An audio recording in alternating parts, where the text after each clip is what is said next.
I'm going to ask a question. Which spiritual practices do you already engage in? If you've got a piece of paper and you can write something down, I wonder what you would write. Well, I go to church most weekends. All right, good. I sing in the choir. That's wonderful. I serve in my community on a regular basis. That's great. Now, I'm not talking with you, but I'm wondering if there's a whole lot of life in that. When you finish that, do you put a check off and say, okay, been there, done that? All right, God, I hope you're pleased with me. Sometimes that's the way we engage in spiritual practices. And I thought about that just in two different areas. And one is going to church.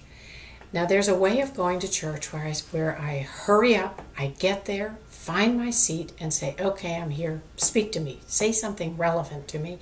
And then I get up and walk out the door because I've got a lot of things to do. Or there's another way of reframing that experience, that I get to be in the community that God has gathered at the church that I go to, and I have the chance on my way there of saying, God, who would you like me to speak to? Who would you like me to pray for?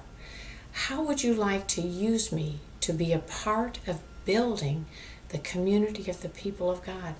And I'm open to hearing a way that you want to announce your love to me, a way in which you want to nudge me in a certain direction, or a way in which your scripture will really connect with what's going on in my life.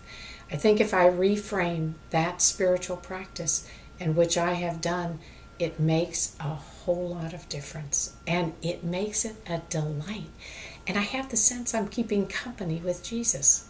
Now, one other one I did was exercises.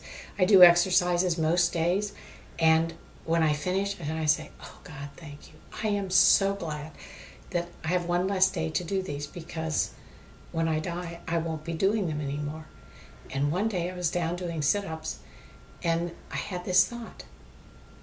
Sibyl, God is speaking. I mean, that was in my mind. Had you ever thought, when you get to heaven, I have an exercise program? And I began to laugh, and I said, oh my goodness, do you mean to tell me I could be doing exercises in heaven? If that's true, I need to reframe them now and enjoy them. Enjoy them to the full, which actually I have done, and it makes all the difference. So think about that and look at it in the Life-Giving Rhythms in Listen to My Life. I'm Sibyl Towner, co-author with Sharon Swing of the book Listen to My Life. You can learn more about this on www.onelifemaps.com.